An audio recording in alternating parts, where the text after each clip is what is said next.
Oh, thank you to all of our panelists, and thank all of you for joining us to focus on something that is so important: wildfire prevention, preparedness, and response. Wildfires are not new to the Pacific Northwest. They are not a surprise. They are a constant threat. Now, we may not know exactly when or where they will strike, but we do know they are coming. They happen every year. Every year we get a painful reminder about why we have to get ready and stay ready.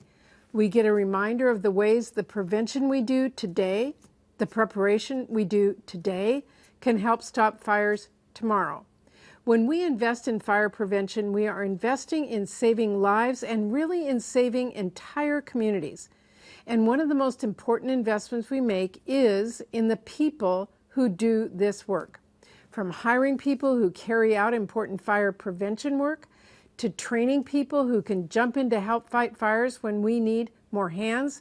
But all of that work is being thrown into jeopardy right now because while Trump wants to claim that no firefighters have been laid off, as he has so often seen the case, he just does not have a clue about what he is talking about.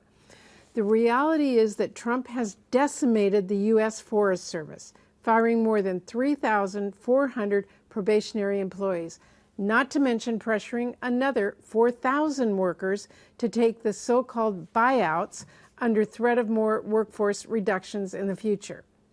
More than 500 Forest Service employees in the Pacific Northwest have already been pushed out by this administration. I have spoken with several Forest Service workers from across Washington state who loved their job, who played an important role fighting fires, and who are gone now, thanks to Trump. We hardly know the full scope of the damage because the administration won't share the information. But I've heard of at least 35 people at Mount Baker Snoqualmie National Forest, 46 at Okanagan-Wenatchee, 21 at Colville, 15 at Gifford-Pinchot, and more at the Columbia River Gorge National Scenic Area, Olympic National Forest, and Methow Valley. Here's the thing. Nearly every single Forest Service employee supports fire operations in some capacity. Trail maintenance crews ensure access to routes remain clear for firefighting personnel and equipment. Biologists conduct essential environmental assessments that inform prescribed burns and fuel reduction strategies. And other support staff like camp managers and administrative personnel receive firefighting training and are mobilized during peak fire season to bolster our frontline crews. In fact, around 3/4 of Forest Service workers are trained in wildland firefighting. They provide crucial surge capacity when a crisis strikes. And remember, Trump has also said he wants to eliminate FEMA entirely. And he has already denied one emergency declaration for Washington state for recovery from the bomb cyclone storm that struck our communities in November. Trump is not just gutting the work to prevent fires, but the work to rebuild after disaster. We have to get loud about this, and that is why I put this call together.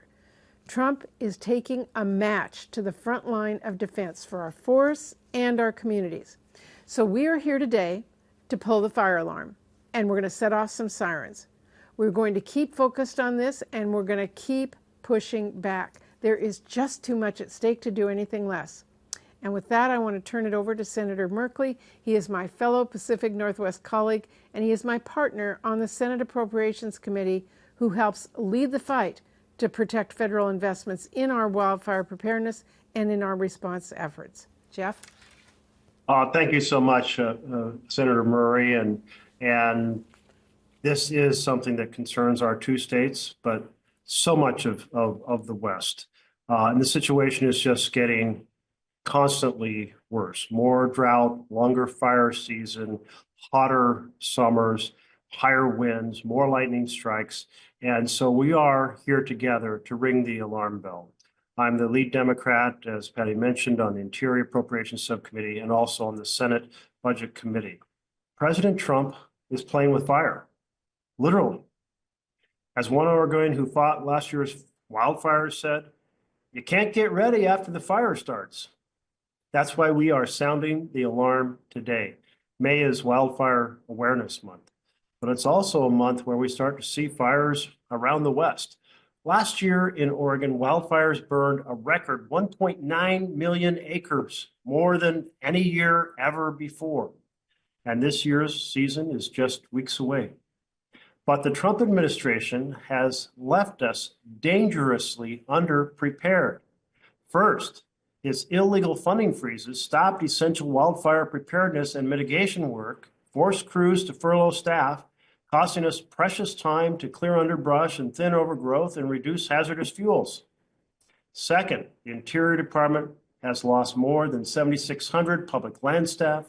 Trump fired more than 3,400 Forest Service staff. He's overseeing the removal of another 4,400 employees through so-called voluntary separations, clearly forced under threat. And many of these federal workers carry red cards. What is a red card? It means they're trained to either fight fires or provide essential frontline support to the firefighting crews. Trump claims to be protecting wildland firefighters, but without the dispatchers, the cooks, the mechanics, the gear and equipment specialists, and countless others, firefighters simply aren't able to do their job. Third, his fiscal year 26 budget, that's for the year that starts October 1st of this year, makes a bad situation worse. It slashes forest and watershed management programs that improve forest conditions and safeguard our drinking water resources. Trump's budget removes at least 2,000 National Forest System positions. It entirely eliminates the Collaborative Forest Landscape Restoration Program. That program is a proven bipartisan model that brings together the stakeholders across the spectrum to amplify forest management through things like thinning and prescribed burns and control of shrubs, which reduce the threat of forest fires and deliver saw logs to the local mills, eliminating that bipartisan collaborative program that has kept our treatment of the forest out of the courts. That's just horrific. We have 5 of these collaboratives in Oregon, including the new Rogue River, CFLR. And this, when I mentioned it was bipartisan, I just introduced bipartisan legislation with Idaho Senator Mike Crapo to expand and reauthorize the Collaborative Forest Landscape Restoration Program for another 10 years. You know, wildfires don't care about political parties. They don't care about where we draw the county lines or the state lines. It's simply not a partisan issue. Preparedness is not a partisan issue, and fighting fires is not a partisan issue. So to tell us more about how Trump's funding freezes and staffing cuts undermine wildfire preparedness in Oregon, we're joined by Steve Ellis, chair of the National Association of Forest Service Retirees and former supervisor of the Lawa Whitman National Forest, and Chris Chambers, a forestry officer from Ashland Fire and Rescue, and some folks that Senator Murray has lined up as well. We are collectively sounding the alarm because Trump is playing with fire, and we can't get ready after the fire season starts. I'm sorry I can't stay for the Q&A due to my flight back to Oregon, but if you have questions, please follow up with Senator Murray's team and with my team, and together let's work to maximize our preparation on the front end before the fires strike, and certainly the ability to fight fires when they do arrive. Thank you and take care. Thank you, and let's turn it over to George Geisler, who's a Washington State forester. Hello, everyone. Just wanted to say I appreciate the efforts of both senators in calling attention to this issue. Many don't even understand how interconnected wildland fire response is in our nation. Across our state and across all states, the folks on the ground are actually from Forest Service, DOI, state forestry agencies, and local fire service on the majority of fires that we see on the landscape. In fact, state and local fire service together account for almost 80% of the wildland fire response in this country. But with a change occurring, the biggest issue that we're currently facing is not always the funding, but it's the lack of communication. What we are having to do right now as we enter our summer fire season is prepare. Much like the senator said, this is the time when we are making certain that we have the aviation we need, when we have the personnel we need, and that all of our systems check out and are ready to go when the alarm bell rings. Without knowing what our partners are doing or not having a clear understanding of what actions are being taken, we struggle with missing the third leg of the stool that we have. And so that, more than anything at the state level, has truly made it a challenge as we go into what looks to be a pretty significant wildland fire season. So with that, I will go ahead and pass to the next speaker. Well, my name is Steve Ellis. I appreciate the opportunity to be here today. Our organization represents thousands of retirees, and we live in all 50 states. And I live in Oregon, but we remain concerned really about the impact on all the essential services that the Forest Service provides that were caused by these cuts in the Forest Service workforce. And we anticipate additional cuts in staffing. And this, of course, will significantly impede the ability of the Forest Service to deliver critical goods and services to the American people, including protecting communities from the effects of catastrophic wildfire. The staffing cuts that were imposed by the Department of Government Efficiency, from our standpoint, did not resemble an attempt to improve efficiencies, because they did not really maintain essential services focused on the needs of the American public. These indiscriminate reductions, along with about 1,000 or so staff that took deferred resignations, and then there's planned reductions in force in the future, they're essentially hollowing out the agency and jeopardizing the future of Americans' forests and ultimately the American taxpayers that they serve. Well, by some of these employees that were fired, hastily fired, have been brought back to work. Please don't underestimate the uncertainty and damage to morale and slowed work in wildland fire prevention, suppression, and other things that the public relies on. The one thing these workforce reductions did that I took notice of was it overlooked the critical role of many thousands of Forest Service employees who assist in firefighting efforts, but are not primarily firefighters. I was one of those for a good part of the 38 years of my career. The administration has fired many of the employees or encouraged or accepted their resignations. We understand, as I said, that others are targeted in future RIF actions. Forest Service documentation indicates that through these various actions, the agency has lost over 1,600 red-carded wildland fire qualified personnel. And this doesn't include the losses associated with probationary employees who did not return after their February 14th firing. According to the National Federation of Federal Employees, about 75% of terminated probationary employees had red cards and were wildfire qualified.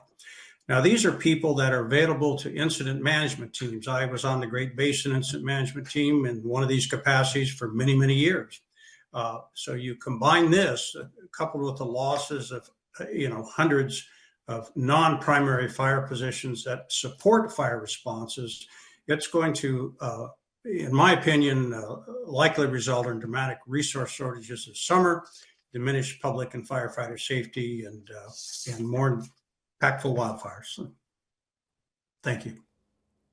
Thank you. Let's turn it over to Steve Ellis. Yeah, thank you, Senator Murray, and for holding this press conference. It's a pretty important topic. Leonard Johnson, I'm the fire chief at the McLean-Black Lake Fire Department over in Thurston County in Western Washington. But I also represent the State Fire Defense Program through the Fire Mobilization Program. And in echoing all of speakers' comments about the resource reduction and the chaos that's been created through actions currently at the federal level, the biggest thing to focus on for us has been what that impact is going to look like for local agencies in their firefighting efforts and how their communities are going to be burdened with a reduction in resources.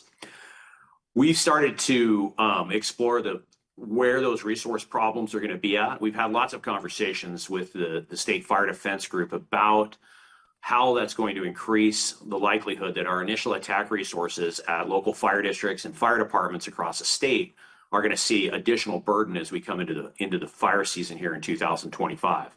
A lot of that is related to the fact that when we don't have those interagency relationships and federal resources available, the burden transfers over to fire districts, to the State Department of Natural Resources in combating fire that is threatening our jurisdictions or is potentially coming into those interface areas around us that's normally got higher levels of protection from the federal agencies. That lack of resources really creates us a scenario where that higher utilization pulls resources away from our local fire departments in order to work on those incidents, may commit them for longer periods of time. And there's also the concern about understanding how those jurisdictions are impacted from a reimbursement standpoint. Most importantly, the current draft executive order that we have heard about from the administration hasn't addressed yet how the new firefighting systems at the federal level may look in the future. And so there's a lot of concern here about communications and understanding how our partnerships are going to continue to move forward. One of the things that's been most interesting to us is that with the cuts they made to the workforce, both in the U.S. Forest Service and the Department of the Interior, is that we've seen some of those impacts with positions that were reduced or probationary employees that were removed are going to start impacting our workforce in the incident management organizations. Those incident management organizations range from the local level type 3 teams that serve in the regional areas, more locally in the counties, to the ones that also serve across the state and in our geographical area, both across Washington and Oregon. We have not yet seen or been able to quantify with the reduction in available personnel in those agencies, how that's going to impact those teams. More importantly, it's also going to create a higher utilization of local programs, such as in Washington, the Fire Mobilization Program, which brings resources out of local fire agencies from across the state when other areas are impacted by fire and need additional firefighting resources. The Fire Mo program now in Washington state can support, multiple different fires, but the biggest tasking is that when initial attacks impacted, those local resources are engaged. It's going to require earlier and more higher utilization of that program in order to get resources to local areas. That can cause delays in firefighting resources of arriving from anywhere to 4 to 6 hours. With that said, we are also concerned as we look forward with the U.S. Fire Administration and the current vacancies in that leadership about what we see coming in those programs that support our local training and local efforts at the national level. Thank you.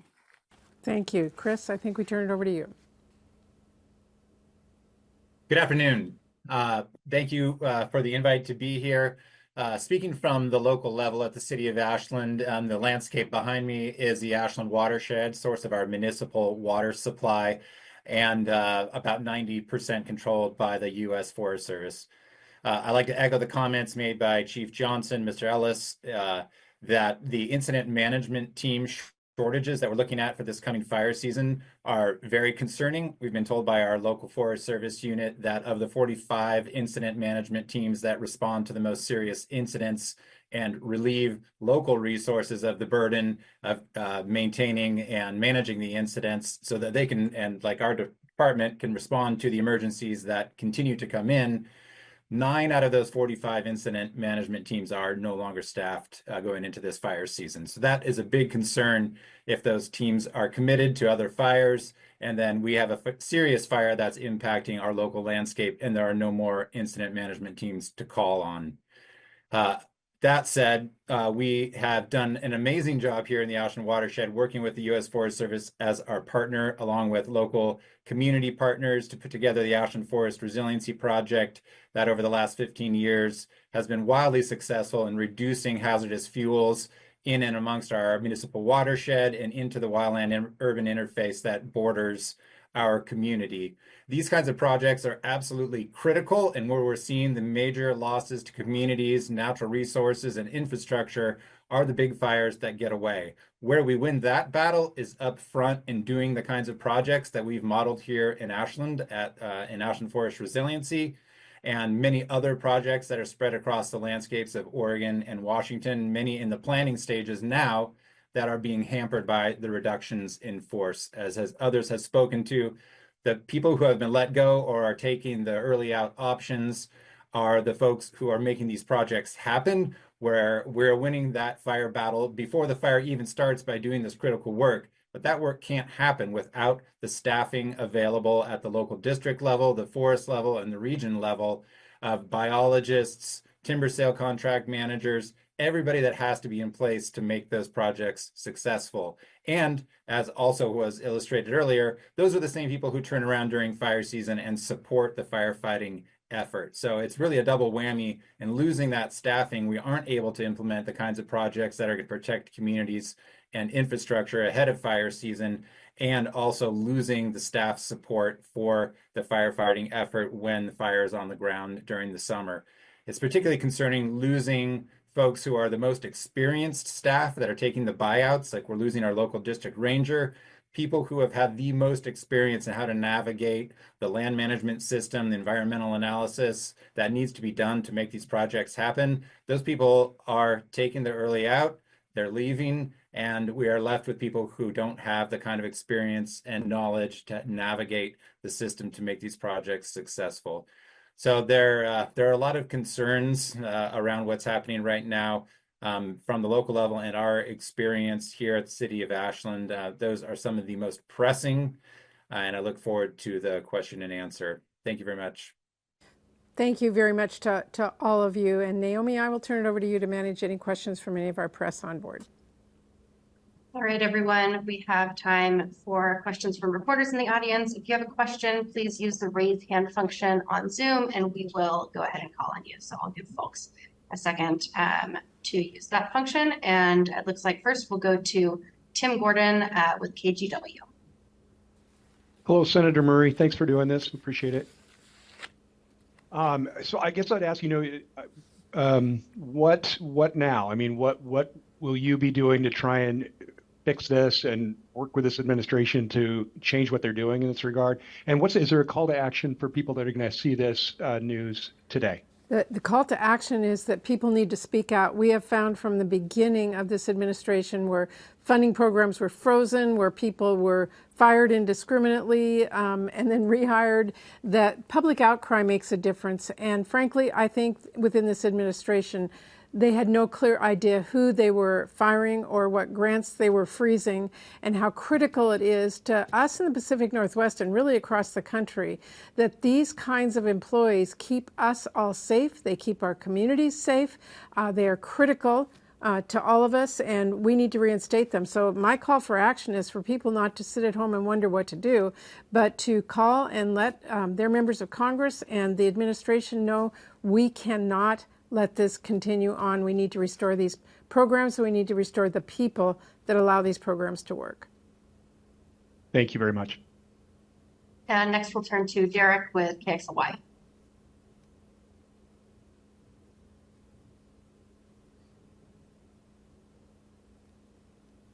Oh, sorry. All right, there we go. All right, thanks for having me. Just wanted to ask about, kind of how some of these things might affect Eastern Washington. I don't know if there's any data out there about how many Forest Service employees from like the Spokane area or Eastern Washington might have been let go, but I wanted to ask about that. And I also wanted to ask, is this something that might affect Eastern Washington just a little bit more because of the dry climate out here? It will impact all of Washington, all of Oregon, all the Pacific Northwest, and any state that is impacted by wildfires. And by the way, that is an increasing number of states in our country. But yes, Eastern Washington is no stranger to forest fires. Every year we have incidents in Spokane threatening communities, and we've lost entire communities from forest fires, threatening homes, threatening communities, and not having the employees there, the incident managers, the people on the ground that can provide the critical information, whether it's biologists who can help define what people need to do, or weather forecasters who need to be able to let people know where the winds are. Without those people, we will not be able to contain these fires in a safe manner for the communities. Thank you. And now we'll turn to Ashley with Lookout Eugene. Yes, thank you for being here. I have been trying to understand how many of the 2,000 Forest Service jobs that were cut earlier this year were in Oregon, even more specifically by Forest Service district. Is that numbers that anyone on this call has seen or can clarify? And if I'm also unclear how many of those have been reinstated. Some of the folks on the call may have more concrete information.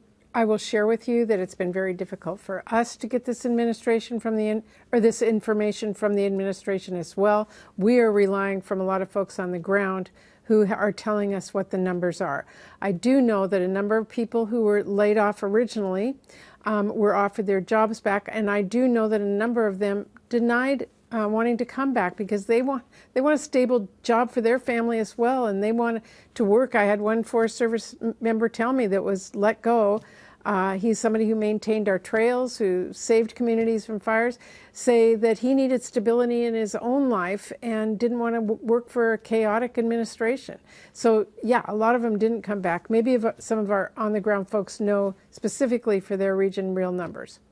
This Steve Ellis, and I don't have any numbers specific for Eugene or for Oregon. The number Senator Murray used something north of 500 for Region 6, which is Washington, Oregon. That is accurate from what we know. We have a number of members who are retired Forest Service HR, and of course they have their networks and track on some of this. And so that would be the regional number. I think the national number they had was around 5,200, actually total affected by everything. At this point. And but for Oregon specific, I don't have those for, those forests down the Eugene area. And quick follow-up, what is Region 6? And I am looking for Willamette, Siuslaw, and Umpqua, which are the national forests in our county. Yeah, Region 6 is basically Oregon, Washington. Yeah. Well, and also just to jump in and let you know, part of the issue that we are having obviously is with getting information.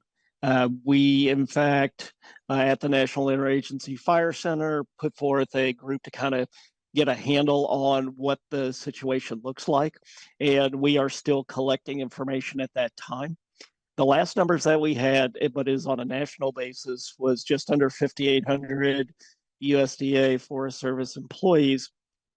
And more critical than that was over 1,600 of those are card carrying with the red card, the interagency qualification card. Those are the individuals that we've heard the senators and several of the folks on the panel describe as members of our incident management teams, and also the ones that are part of what we would call the Ready Reserve, not in a firefighter position, which was actually protected under this, but also that may be in positions that they step up. They could be doing timber sales or other things, but they have the qualifications. The other thing that is key to this entire piece is, and we have not mentioned it to date, is that we are very short on some of the dispatchers. And these are individuals that are coordinating the response on both the ground and in the air. And across the U.S., and especially here in Region 6, we do have a significant shortcoming in dispatchers. The other piece that was alluded to by, I believe, Chief Johnson, that a lot of folks do not think about is, while we think about food, we think about shelter for all the firefighters, we also have to get them their paychecks and get the bills paid. And there is a significant loss in the fire business side of the world, the accounting, everything that goes into actually making the machine run, so to speak. So the lack of communication has really caused it so that we're unable to plan for what the shortcomings could be out there, which is why you hear the uncertainty, I think, in a lot of our voices as to what we're planning for, what we're trying to do. And I would just add for comment that no one wants that planning to take place when we have an active burning wildfire. Now we'll go to Alex with the Oregon Capitol Chronicle. Hi all. Sorry, I rolled into the Zoom a little late, but my curiosity is sort of around the idea of like a long-term sustainable workforce here, which almost seems laughable given the chaos that you've been dealing with and the sort of reporting obviously on not great working conditions and pay for a lot of federal firefighters for the last few years. I know it's been sort of inching its way through Congress.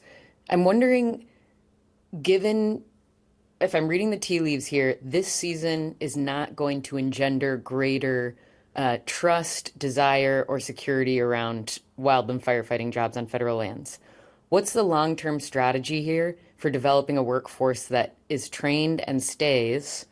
And I guess I would say, if we can go beyond sort of broad platitudes about people who take on value-based work, is there anything happening at the federal level to either start fomenting an agency that truly does wildland firefighting across the nation, or is there anything that's coming down the pike that would make this a more desirable job, given maybe long-term fears are younger generations who would have come up and done this are turning away?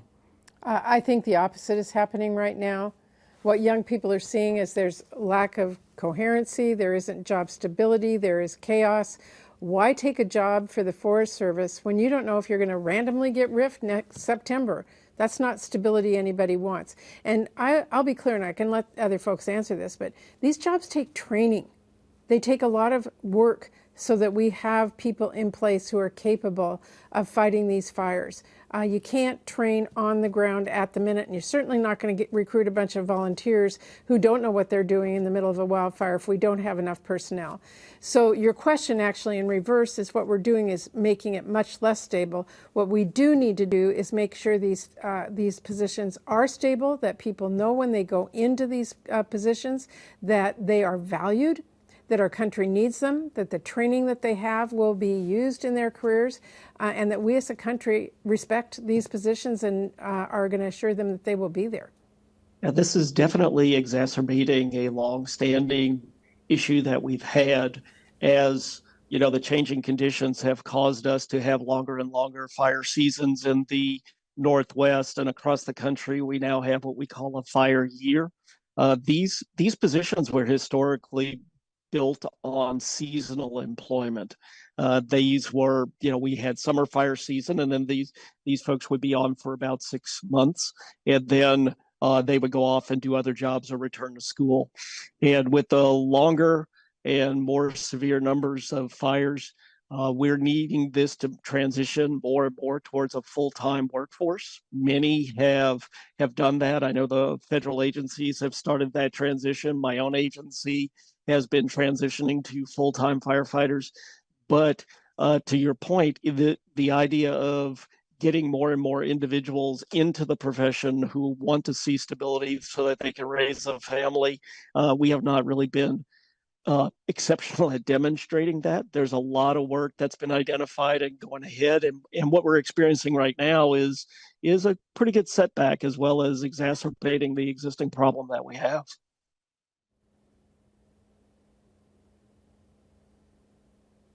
Great. Now we'll turn to Ted with the Oregon. Yeah, hi there. Thanks for taking my question. You talked about 500 Forest Service employees in Region 6. I'm wondering, there was an overall number mentioned for the Department of Interior. Is there kind of a regional number for the Department of Interior? And would that impact firefighting in the same way? I'm also wondering that it was mentioned that there are changes being made to the reimbursement model. And I know we heavily rely on federal funding. ODF does, and you know, that's been a big problem for them, actually timely reimbursement. And I'm wondering if someone can expand on that too. Hey, this is Steve. Maybe I can help a little bit. For Interior, I have been in touch with my counterpart in the BLM Retirees Organization, which is a public lands foundation.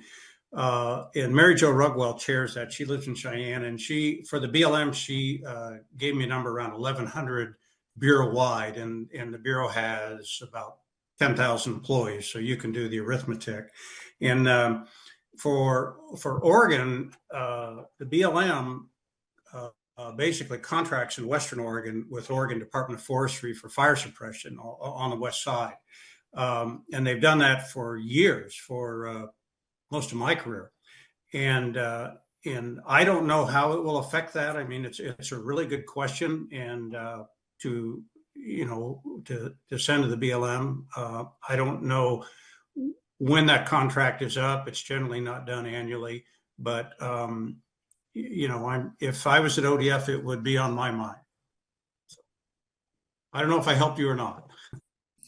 No, that's helpful. Again, I'm just kind of also wondering just that general reimbursement question, because we end up with hundreds of million receivables from the feds every year, and if that model's changing, that would certainly hamstring the state.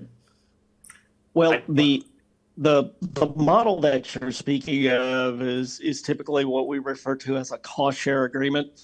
And it is really a function of the master agreement for wildland fire between the federal agencies and the state agencies that are the state wildland agencies. And it also is for the implementation of the Stafford Act. And it does define a number of different methodologies that can be used to calculate it. There has been some discussion on the federal agency's part to put more of the responsibility for overall cost towards the states themselves. And we have been talking through the National Association of State Foresters and the National Fire Committee to kind of work through those details. The amount of money that you're hearing, though, it's not just within the state, it's at the local level, because we mobilize a significant amount of local fire service. And, basically, in most states that do that, the state pays local fire service. We have to pay within 30 to 45 days, and then we can wait 2 or 3 years to be reimbursed by the federal agencies. That is regardless of the type of cost share agreement that was in place. And it's more due to the fact that if you can imagine the millions of dollars in individual receipts that are part of any ongoing fire response, getting the invoice to the federal agencies and from the federal agencies has taken months at times. And then also the disbursement of funds following invoicing has taken time, since they consolidated the majority of their payment to one center in New Mexico. And kind of to piggyback on George's comments, I think that the impact at the local level, especially for like Washington State, is that if we change the initial attack burden, that increases the costs at the local level. And how do we recover those? There's no clear path right now. We know that the Fire Management Assistance Grant Program hasn't been impacted yet, or there hasn't been any clear conversation on it. But with what's happening in other programs like the BRIC program and things like that, there's a concern for all of us that our funding and reimbursement models are going to change. And it does cost the states millions of dollars to do that. The Fire Mobilization Program in Washington is reliant on that relationship to the FMAG program, which is also reliant on our relationship with the Department of Natural Resources to recollect those funds through emergency management and them from the federal level partners that help in large scale disasters when we get declarations. So I think that the piece that's most concerning to us is that if we have to go and assist federal agencies more, or we need to go work on their fires earlier to help keep them small so they don't become large, what does that look like for the local funding burden that goes back to the local agencies throughout either of the states? The only thing that I would add is if there's fewer employees to look at those reimbursements and to go through the budget process and to write those checks, the longer these communities are going to have to wait to get their reimbursement. There's not the capacity at the local level to forward fund all of these challenges that they have that come to them from a forest fire or otherwise that they have to pick up at the local level. All right, we have a couple more minutes and a couple hands raised. We'll try to tick through. We'll go to Dan with Apple Valley News Now. Hi, Senator Murray. Thanks for holding this today. Can you explain what legislative tools or oversight mechanisms are you pursuing to reverse or mitigate this funding and staffing decisions? Are you asking about Medicaid funding? No, sorry. Mitigate. Sorry, mitigate. Okay, sorry. So what we're doing right now is the oversight responsibility that every member of Congress has to how the federal government spends money. We require them to get us those documents. In fact, they were required to have us to them by last Tuesday. Many agencies didn't get those to us. This administration in particular is not transparent. Is not sharing that information. They have a responsibility legally to let members of Congress, the public, know where they're spending their funds, where these cutoffs are coming, where it's being fired. And frankly, what you've heard on this call is that everybody is not getting this information. What can we do? We can really push on our colleagues who chair these committees, the Republicans, to have these oversight hearings. We are doing that now, and then to hold people accountable for the decisions they're making. And that takes time.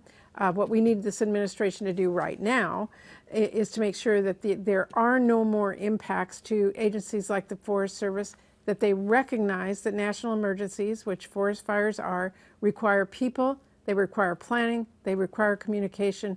No more cuts. Reinstate what you did. All right, and we'll go to Martha with AP.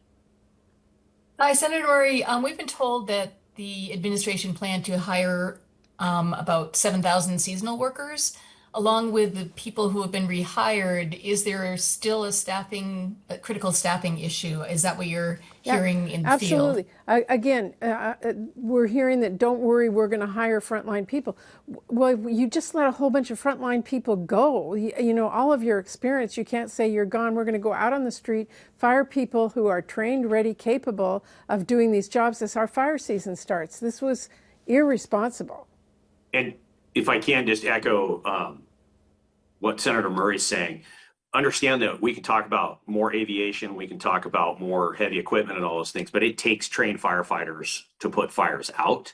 And so we have a high reliance on that workforce out there, not only at the local level, at the state level, but at the federal level to make our wildfire season successful to deal with those large fires. People are the critical component in all of this. All right, and we have time for about 2 more questions. Next, we'll go to Michael with Inside Time. Hi, thanks for taking my question. I'm curious as to whether particularly the first responders on the call are concerned about other cuts to agencies like, say, NOAA and the National Weather Service and how those might impact the fire season. I can speak from the incident management team level and as an agency level. Any cuts to our weather systems, NOAA, or those programs is pretty critical to all of us because we have a high reliance on them for early recognition of conditions that are developing. I think everybody can go back and look at Washington and Oregon for the 2020 Labor Day fires that occurred from high wind event that occurred.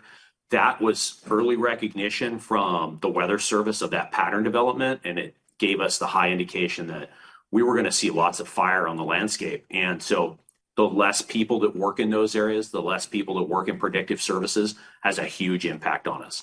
Pre-positioning of resources is driven by things that are funded in those areas. So yeah, they're pretty critical resources. So other programs have huge impacts on us. I mean, we've seen even with the U.S. Fire Administration right now with the sudden closure of the National Fire Academy back in March, that the impacts that has downstream long-term in our training and different things that we provide to personnel are critical. Yeah, and I'll build on what Chief Johnson said. Within my own agency, we do have a team of meteorologists who routinely works with the National Weather Service, not only on predictive services related to fuels, related to weather, but also with smoke management. And, Leonard did mention we use those resources not only to pre-position fire crews, to pre-position aircrafts in anticipation of where a fire is going to start, but we also use those resources to warn communities, let them know of the potential smoke impacts to their communities, as well as use that as a triggering mechanism at times for setting up of shelters to keep people from having to deal with the smoke. Also, we utilize that for all of our fuels mitigation work. We tie in with these individuals for prescribed burning, making sure that we minimize the potential impacts as well as keep those prescribed fires in check and doing what they're supposed to be doing. So losses of the people as well as some of the resources that were provided, be it computer models or access to satellite data, makes it very challenging to do the work. And we have time for just one more question. We'll go to Stephen with CAMTR. Yes, hi. So I know fire season hasn't officially started at this point. We're already seeing some wildfires in the Willamette Valley. Are we already in trouble? And what can we do for this immediate fire season that's coming up before thousands of people short on, staff?